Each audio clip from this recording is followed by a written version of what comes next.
뉴스와 교양의 결합, 한판 클래스. 예, 한판 클래스 시간. 자, 우리가 흔히 북극하면 북극곰 떠올리죠. 남극하면 펭귄을 떠올리는데 이 뒤뚱뒤뚱 걷는 이 펭귄을 떠올리는 기분이 되게 좋아지고 왠지 동물원 가서 봐도 굉장히 친감이 느껴지는 그런 동물이기도 합니다.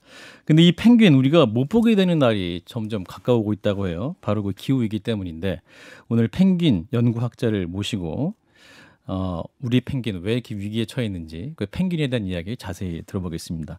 동물 행동학자이신 극지연구소의 이원영 박사님을 모셨습니다. 어서 오십시오. 예, 안녕하세요. 반갑습니다. 예, 반갑습니다. 우리 진중권 작가님과 김상현 소장님과도 안녕하세요. 우리 펭귄 박사님이라고 해서 네. 굉장히 뭐랄까 좀 연세가 있으실 줄 알았어요. 근데 굉장히 젊으시고. 우리나라 큰일 났어요. 예, 사실 박사는 25, 4세도 할 수 있는 건데. 그러니까 제가 박사 한 편견이 있습니다. 60대만 나와서 돌아다니셔가지고. 저는 평생 소원 중에 하나가 남극 한번 가보는 거거든요. 그게 네. 제가 몇 년 전에 알아봤을 때만 해도 칠레였나요? 거기서 비행기가 뭐 일주일에 한 번, 2주일에 한 편씩밖에 안 간다 그래서 거기를 어떻게 한번 가보나 이렇게 되게 꿈만 꾸고 있는데 이렇게 뵙게 돼서 너무 반갑습니다. 예, 언젠가 꿈을 꼭 이루시길 바라겠습니다. 민간인이 관광으로 갈 수가 있나요, 거기를? 예, 가능합니다. 칠레에서 비행기를 타고 갈 수도 있고요. 아니면 크루즈선을 타고. 호텔이 있나요, 그럼? 예, 그 가니 호텔이 그 칠레 공군 기지에 한쪽 편에 마련이 돼 있습니다. 그렇구나. 우리 진 작가님 휴가를 계획하고 계셔가지고 남극으로 한번 제대로 비행기 안 뜨면 일주일 그냥 가는 거예요. 괜찮아. 펭귄이라고 얘기하면 돼. 청취자분 중에 한 분이 스케치엘리님이 펭귄 연구자시라고 웃으시는 모습이 죄송하지만 좀 펭귄 닮으셨다고. 네. 저한테는 정말 극찬이죠. 칭찬입니까? 펭귄 닮았다는 얘기 정말 많이 듣고요. 정말 그럴 때마다 기분 되게 좋습니다. 그러세요. 일단은 그 수많은 연구 대상이 있는데 그중에 펭귄을 선택하신 이유가 있으실 것 같아요. 뭐 어렸을 때부터 펭귄을 하고 싶었다, 연구하고 싶었다라고 얘기하면 좋겠지만 사실 그런 건 아니었고요. 네네.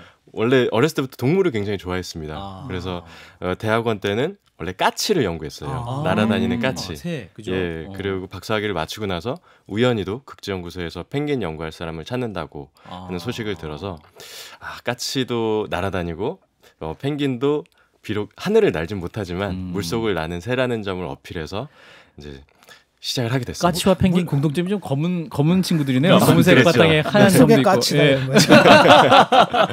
그러고 보니까 또 둘 다 닮았네요. 그러니까요. 그러니까 매년 남극이 여름 때마다 남극 가시는 거죠, 그러니까. 예, 맞습니다. 일단 남극 어떻습니까? 가시면? 가면 너무 좋고요. 좋아요.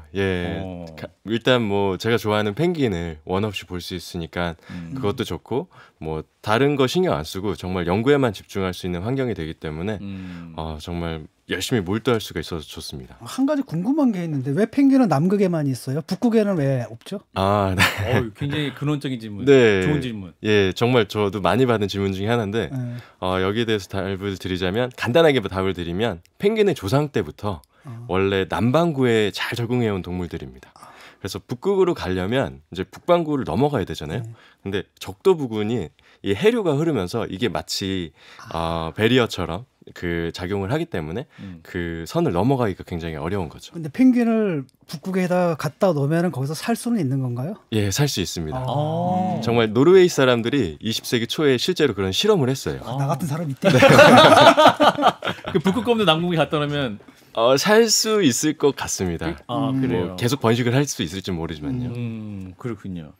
아무튼 이 펭귄 굉장히 뭔가 좀 친근한 동물이기도 한데 그 18종류나 있다고 하죠. 펭귄 중 굉장히 많네요. 예, 아까 남극 펭귄 말씀을 해주셨지만 사실 적도 부근 갈라파고스까지도 펭귄이 있고요. 아프리카에 가면 아프리카 펭귄, 호주에 가면 또 뭐 새푸른 펭귄 이런 여러 펭귄들을 남반구 전역에서 쉽게 볼 수가 있어요. 근데 그 펭귄들이 사실은 뭐 우리가 생각했을 때는 아주 하얀 얼음 위를 걷는 모습만 생각하지만 그렇죠. 이 따뜻한 지역에 사는 펭귄도 있어서 그런 펭귄들은 우리나라에 있는 동물원에서도 쉽게 사육을 할 수가 있습니다. 그렇군요. 그럼 그런 친구들이 이렇게 따뜻한 지역에서도 꽤 서식을 할 수 있는 거군요. 예, 그렇죠. 제가 아프리카 갔을 때 그 케이프타운이라는 도시에 사람들이 막 수영하고 관광객들이 있는 곳 바로 옆으로 펭귄들이 같이 수영을 하고 있더라고요. 수영하는데 펭귄이 막 지나가. 그 15종, 18종의 펭귄 다 우리 박사님은 딱 보시면 다 구분하실 수 있겠군요. 어렵습니다. 아, 그런가요? 굉장히 겸손하시네요. 뭐 좀 비슷하게 생긴 펭귄들도 많아서. 그 우리나라 동물원에 있는 네. 펭귄은 뭐 극지방에 사는 펭귄은 아닌 건가요? 예, 대부분이 저기 마젤란 펭귄이라고 해서 뭐 약간 페루 칠레 쪽에 사는 펭귄들 혹은 훔볼트 펭귄 같이 좀 따뜻한 온난한 지방에 사는 녀석들이 많고요. 아니면 임금 펭귄이라고 해서 조금 남극은 아니고 아남극권에 사는 녀석들이 많이 지금 사육이 되고 있습니다. 그 펭귄 중에서 왜 그 잘생긴 놈 있잖아요. 황제 펭귄 같은. 예. 그건 어디 사는 건? 그게 남극인가? 황제 펭귄은 남극 대륙에 있습니다. 그렇구나. 역시. 가장 덩치도 크고요. 네. 그래요. 2014년부터 이제 펭귄 만나고 계신 거잖아요, 남극에서. 네. 그럼 이게 남극 가면 이제 우리 일상 통상적으로 참새 보듯이 우리 펭귄들이 이렇게 얼음 사이로 지나가고 뭐 이렇게 되는 겁니까? 그러면? 네, 그렇죠. 세종기지 그냥 제가 자는 그 숙소에서 창문으로 보면 펭귄들이 이렇게 걸어다니는 걸 참새같이? 어렵지 않게 볼 수 있어요. 와, 그렇구나. 사람을 무서워하나요? 사람에 대한 두려움이 거의 없습니다. 왜냐면 아. 남극에서 오랫동안 적응해온 동물이기 때문에 예. 굳이 인간에 대해서 두려움을 느낄 필요가 없는 거죠. 남극에 천적이 없죠. 그렇죠. 남극은 육상 포식자라고 할 만한 동물이 없어요. 그러니까 북극에는 여우. 사람, 여우도 있고 늑대도 있고 이누이트 원주민들도 있고요. 북극곰도 있고. 곰도 있고. 예, 그래서 북극에 있는 동물들은 굉장히 예민하고 뭔가 사람이 근처에 나타났다 그러면 도망가기 바쁜데 남극에 있는 애들은 뭐 왔나 보다. 사람이 지나가나 보다. 거의 신경을 쓰지 않습니다. 실제로 춥기도 남극이 훨씬 춥죠, 북극보다. 그럼요. 뭐 추울 땐 영하 90도까지 떨어질 정도로. 90도요. 예, 그건 좀 실감이 안 가는데 네. 실감 나게 설명해서 90도 정도면 어느 정도예요? 그때는 안 가보셨겠죠. 네, 근데 제가 그때는 안 가봐서. 여름이라고 지금 남극의 여름 때만 지금이잖아요. 그러니까 여기 북반구의 겨울이 남반구의 여름이니까 네. 이제 조금 있으면 그러면 가시는 건가요? 네, 맞습니다. 이제 그럼 다음 달에 갈 여름달 예정이고요. 기온은 어느 정도? 여름에는 좀 말하기 부끄럽지만 굉장히 따뜻해요. 그 영상 2도, 3도까지 올라가고요. 또 세종과학기지 근처가 남극에서도 가장 따뜻한 지역이기 때문에 저희 2020년 1월 달에 거기 있었을 때 영상 10도까지 올라간 적도 있었습니다. 그럼 겨울에는 추위를 피해서 남극을 갈 수도 있겠네요, 저희가. 피서가. 이론상으로는. 예, 그렇습니다. 시원하네요. 네. 그 뭐죠? 퍼스트 점퍼라 그러나 뭐라 그러더라 이름을 까먹었는데 퍼스트 펭귄. 퍼스트 펭귄이라고 그러잖아요. 네네. 그거는 물에 빠질 때 이제 그건 남극 펭귄인가요? 아니면은 네, 남극 아델리 펭귄이 보통 그렇게 한꺼번에 우다다다 막 들어가는 경우가 많아요. 근데 맨 앞장서서 먼저 들어가는 약간 개척자 같은 녀석들을 보통 퍼스트 펭귄이라고 경영학에서는 얘기를 많이 하더라고요. 그럼 바다에는 이제 천적이 있다는 얘기잖아요. 네, 그렇죠. 그래서 생물학적으로는 사실 퍼스트 펭귄은 그렇게 개척자나 도전 정신이 강한 녀석이라고 보긴 어렵고 제일 겁이 없어서 잘 쉽게 죽을 것 같은 녀석. 떠밀리네. 네. 빨리 도태들. 네네, 그렇죠. 떠밀리네. 떠밀리네. 좀 불쌍하네. 민거구나 옆에서. 예, 맞습니다. 민거구만. 네. 근데 펭귄도 등치가 좀 있어서 네. 저희가 그냥 볼 때는 뒤뚱뒤뚱 귀여울 것 같은데 실제 펭귄은 좀 어떻습니까? 실제로 보면 좀 뭔가 육중하고 위험이 느껴질 때도 많아요. 황제 펭귄이라는 이름 자체도 벌써부터 좀 다르잖아요. 무게가 어느 정도 가나요? 황제 펭귄은 많이 나가는 녀석들은 한 40kg. 와. 웬만한 초등학생보다 더 무겁죠. 그 인간이 이렇게 혼자 잡기도 어려워요. 잡으면 저항은 안 하나요? 잡으면 좀 싫어합니다. 혹시 펭귄한테 이렇게 뭐 짧은 팔이지만 이렇게 맞거나 이래 보신 적은 없으세요? 저 사실 많이 맞았어요. 펭귄한테. 네. 때립니까 펭귄이? 네, 뭐 때리는 수준이 아니라 저희끼리는 뭐 펭귄 싸대기 이렇게 부르기도 하는데 펭귄 싸대기. 예, 펭귄 날개 힘이 굉장히 강하거든요. 물속에서 날개로만 헤엄을 쳐야 되기 때문에 지느러미 같은 역할을 하니까. 예, 그렇죠. 이 근육이 굉장히 발달이 돼 있어서 제가 뭔가 혈액을 채취한다거나 뭐 몸에다 뭐 장비를 부착해 주려고 잡고 있으면 이 날개로 지금 사진이 나오고 때리기도 있어요. 합니다. 우리 저 사진 속의 남성이 우리 박사님이신가요? 예, 맞습니다. 저 때 되게 젊으셨던. 지금도 젊으신데. 네, 저 7년 전이었어요. 그래요. 이렇게 처음 남극 가셨을 때. 네. 저 펭귄은 무슨 펭귄입니까? 화면으로 유튜브로 젠투 펭귄이고요. 젠투. 예. 부리에 저런 붉은 무늬가 있습니다. 그렇군요. 펭귄이 마음에 안 들면은 뭐 인간을 또 공격하기도 하나요? 사실 뭐 마음에 안 든다기보다는 너무 가까이 와서 자기 새끼들을 만진다거나 괴롭히면 좀 싫어하죠. 그래서 막 먼저 쪼기도 하고요. 아까 말씀드린 것처럼 날개로 막 때리기도 하고 그렇습니다. 뭐 분변을 내보내서 예. 그렇죠. 뭐 보통 새들이 많이 그런 식으로 인간에 대한 방어 행동을 하는데요. 분변이 막 날아다녀요. 거기는 분변에서 배출하는 그 배출압이 한 60kPa라고 하는데 그것도 다 측정이 되는군요. 예, 이걸 측정했던 사람이 이그노벨상을 받았습니다. 굉장히 독특한 연구를 한 사람들에게 주는 노벨상이죠.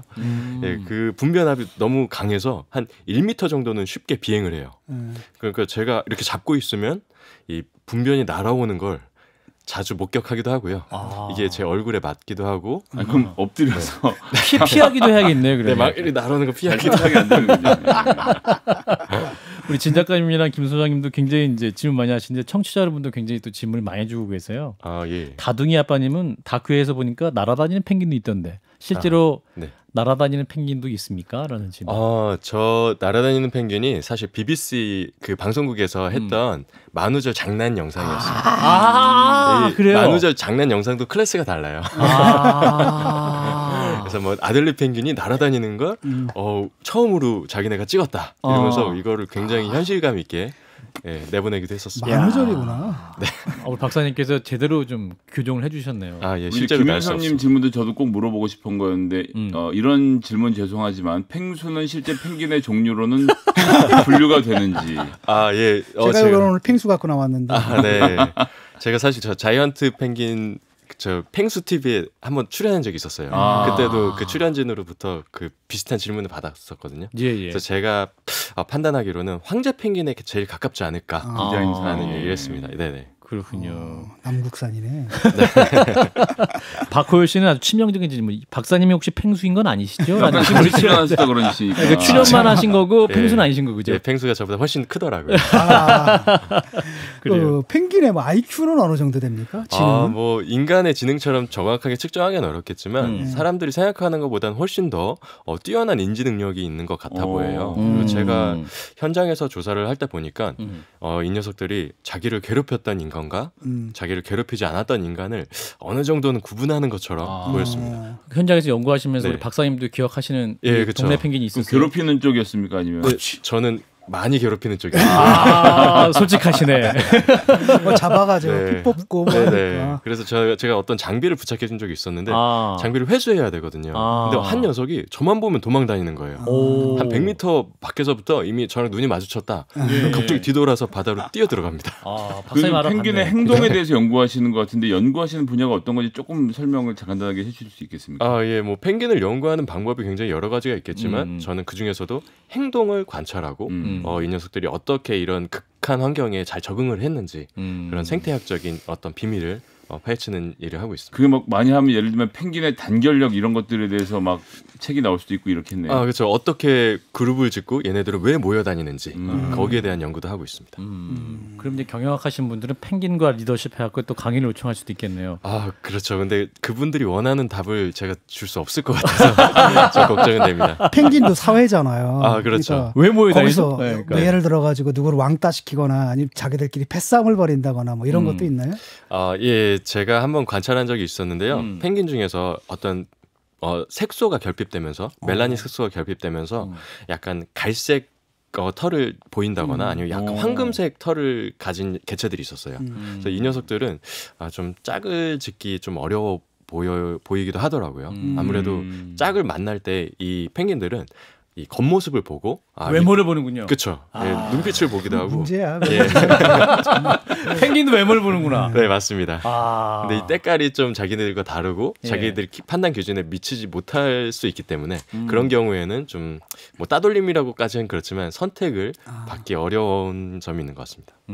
그래요. 참 펭귄의 삶에 대해서 우리 연구를 하고 있는데 근데 우리가 이 펭귄을 또 못 볼 수 있는 날이 점점 다가오고 있다 하는데 그 어떤 의미입니까? 펭귄 중에서 멸종 위기종으로 분류된 녀석들이 18종 중에 대략 한 12종 정도 되거든요.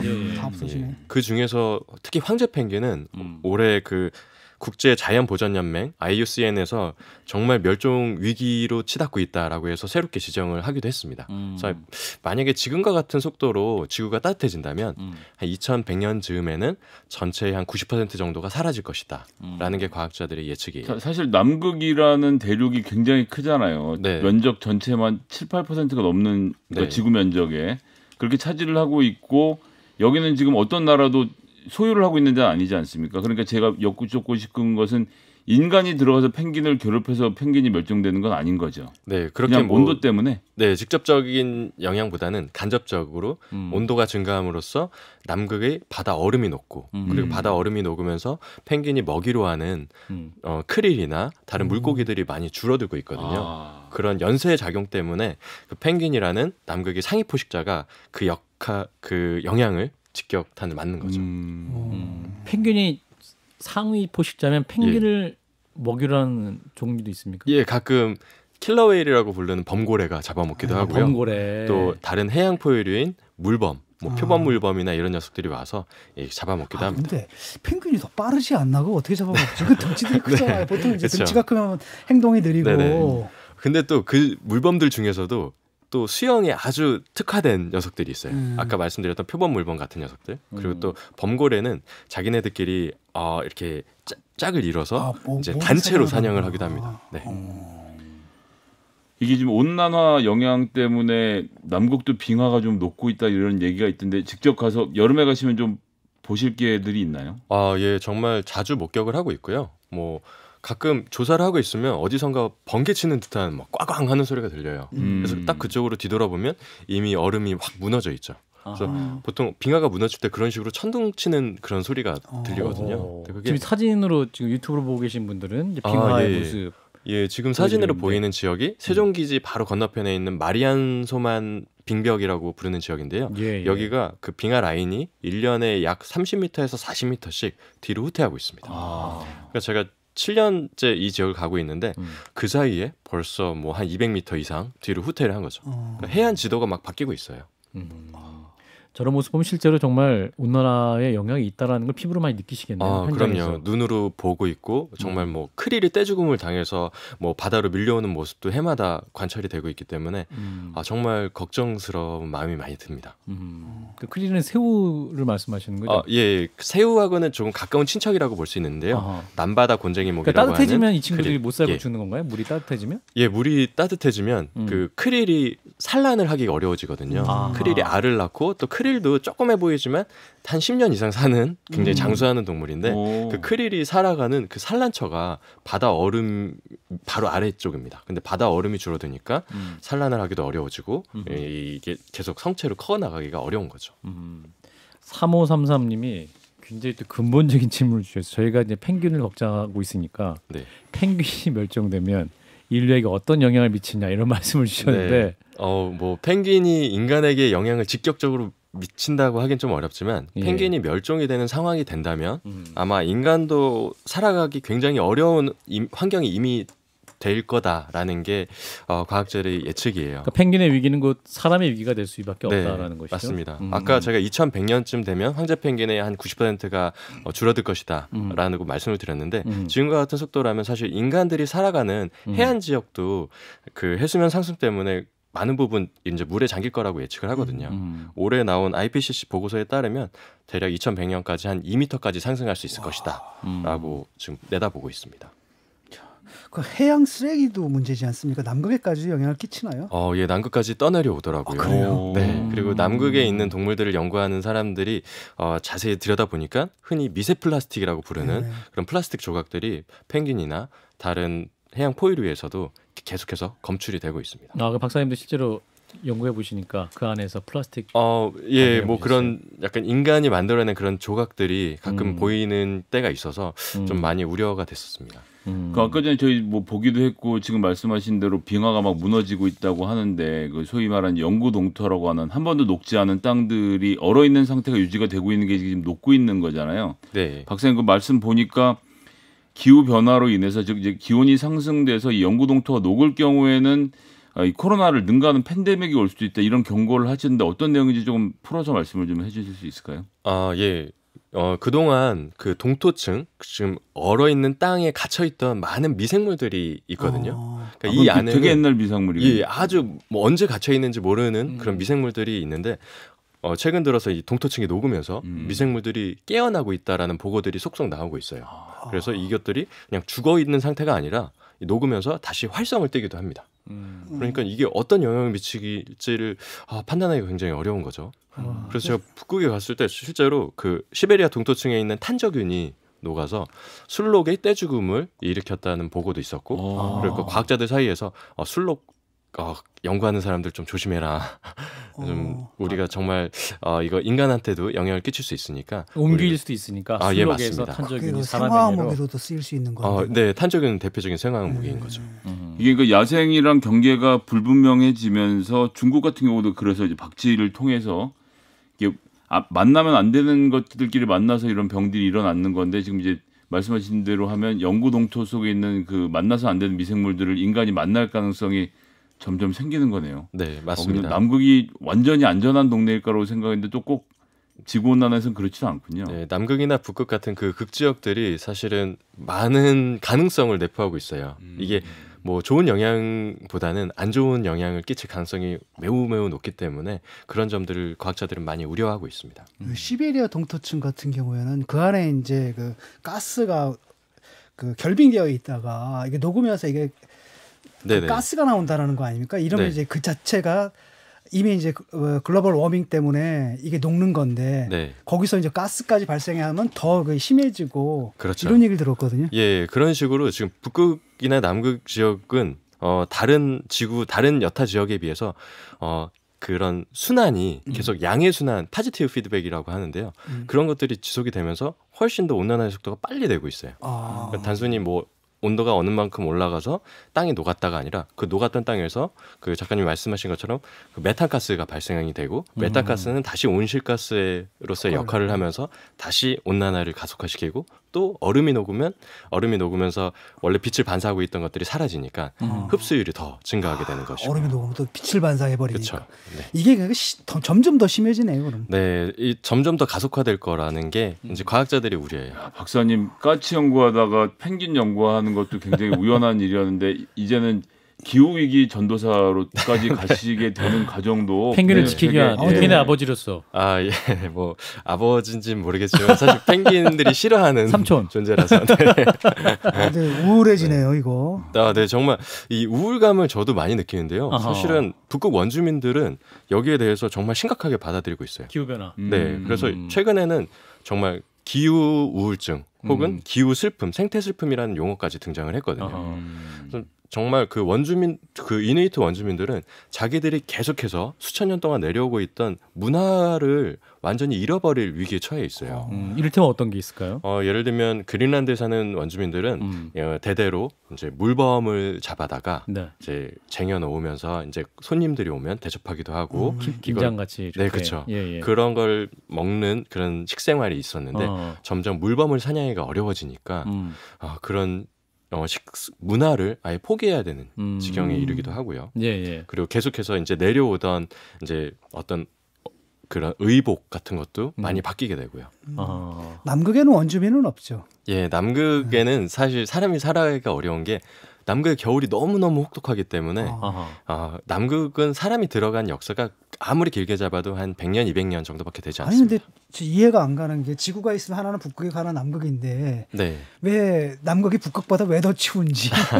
북극은 난류가 흐르니까 아무래도 남극보다는 조금 더 그런 거 아닙니까? 그럼 북극은 또 땅도 아니고 사실 그냥 예, 굉장히 정확한 답을 해주셨는데요. 우리 이과 출신이에요. 그렇습니다. 심지어 이 질문은 이제 문과가 유도해냈습니다. 계속해 주세요, 박사님. 말씀하신 것처럼 남극은 땅이에요. 하지만 북극은 바다입니다. 북극을 보통 북극해라고도 부르는데 북극은 많은 대륙들로 둘러싸인 바다 얼음으로 된 바다고요. 그 남극은 바다로 둘러싸인 남극 대륙이라고 부르죠.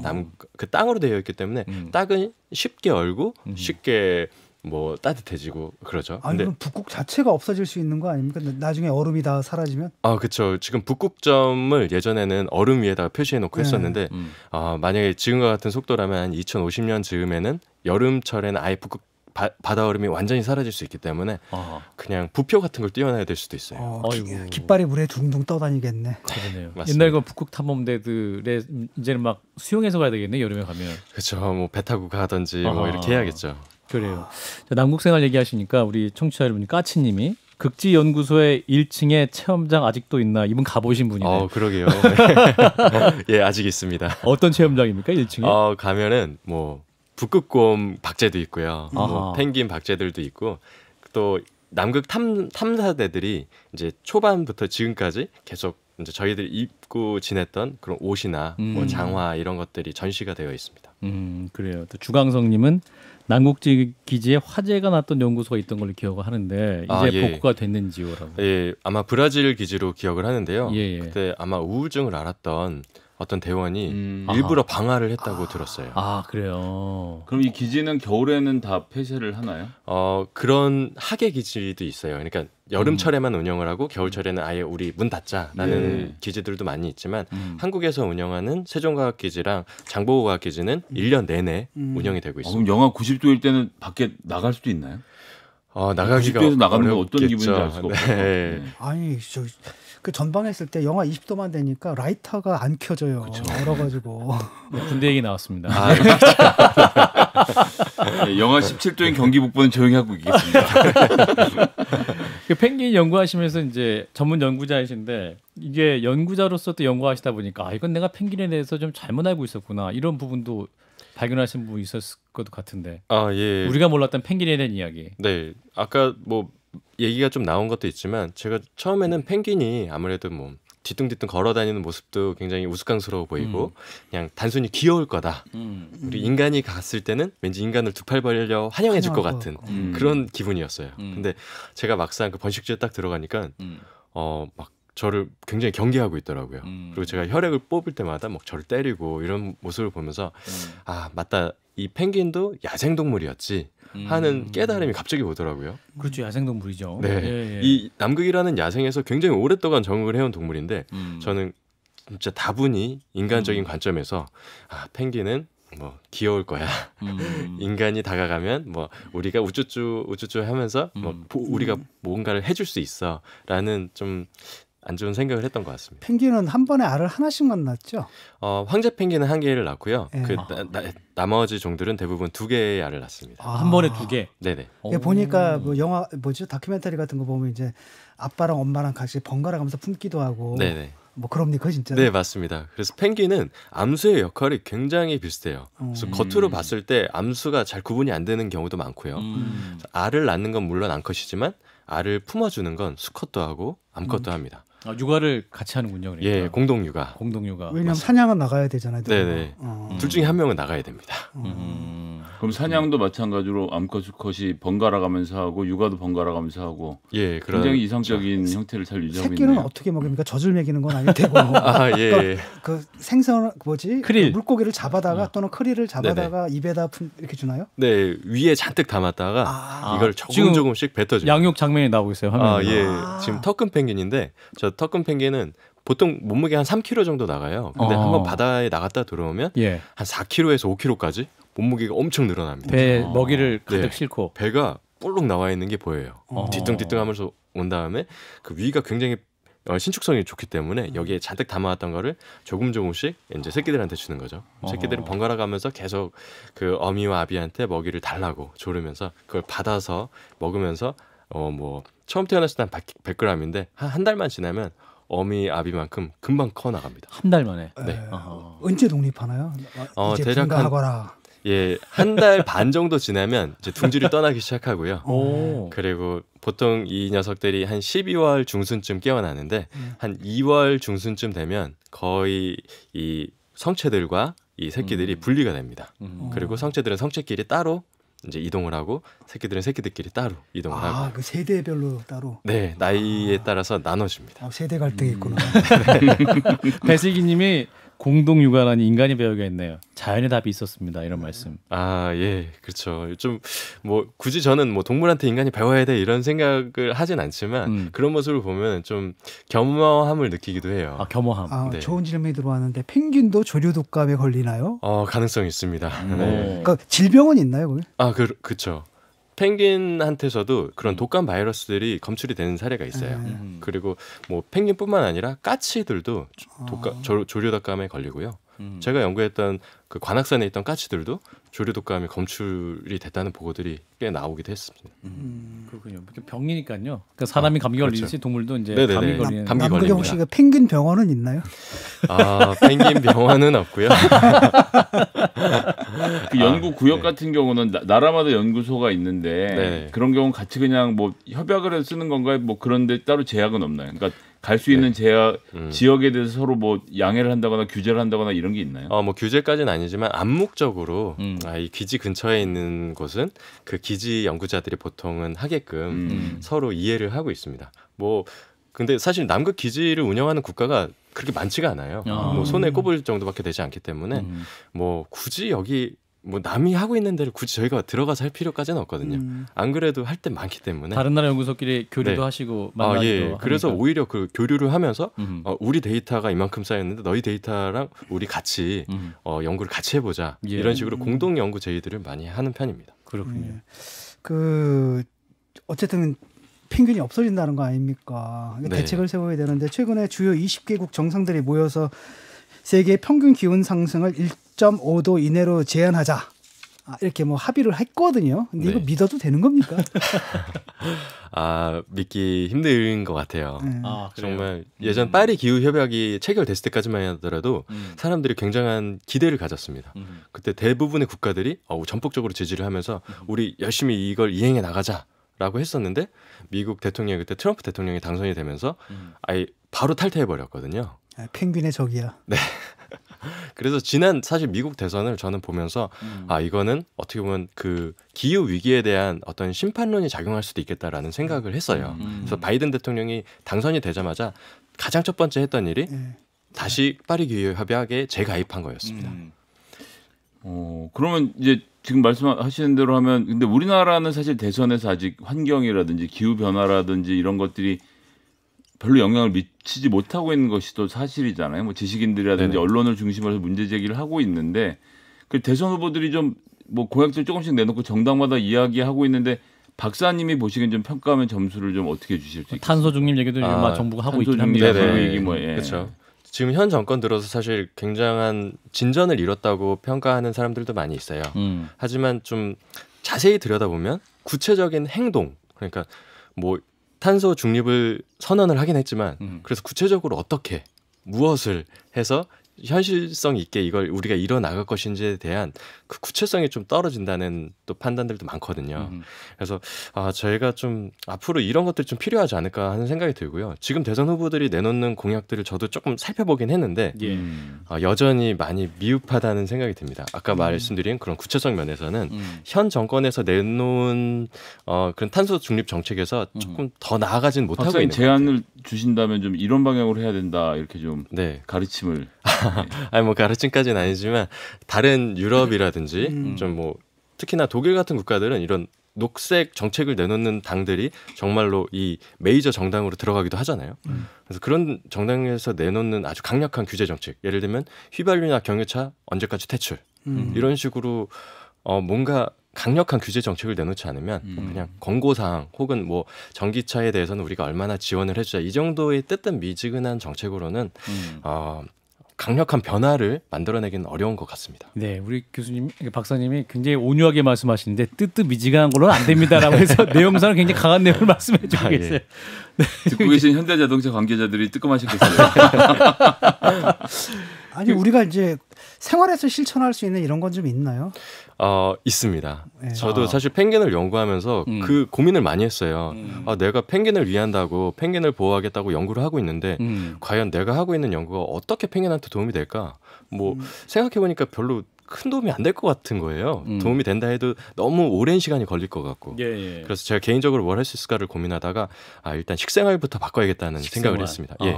그 아까도 말씀드렸던 그 IPCC라고 하는 그 기후 변화에 관한 정부 간 협의체에서 낸 보고서에 따르면 우리가 식생활을 육식 위주의 식생활에서 조금 더 채식 위주의 식생활로 바꾼다면 온실가스를 배출하는 양을 획기적으로 줄일 수 있다라고 얘기를 했거든요. 그래서 저도 그 보고서를 읽으면서 지난해부터는 조금 더 육류 소비를 줄이고 채식의 식생활을 더 늘려 나가려고 노력을 많이 하고 있습니다. 고기 안 먹다가 최근에 다시 먹기 시작했는데 다시 먹지 말아야겠네요. 아니 뭐 아예 먹지 말자까지는 아니지만 예, 최소한 양을 지금보다 많이 줄인다면 큰 도움이 될 것 같아요. 왜냐하면 축산업이 사실 그 온실가스에서 차지하는 비중이 굉장히 높거든요. 한 뭐 통계에 따라 좀 차이는 있지만 절반 가까이 된다라는 얘기가 있어요. 생선은 괜찮죠. 생선도 적지 않습니다. 그래요? 먹을 게 없네. 예. 자, 우리 펭귄 박사님과 함께 기후 변화 관련한 또 우리가 실생활에서 할 수 있는 일은 무엇인가까지 얘기를 해봤습니다. 또 다음 달이면 이제 또 남국 다시 가시고 가서 또 연구를 진행하실 예정이시군요. 네, 잘 다녀오시고 또 이 좋은 연구를 통해서 또 과학 발전도 많이 이바지해 주시고 환경 관련해서도 많은 좋은 메시지 주시면 좋겠습니다. 자, 오늘 함께해 주신 분 극지연구소의 이원영 선임연구원이었습니다. 고맙습니다, 박사님. 네, 감사합니다.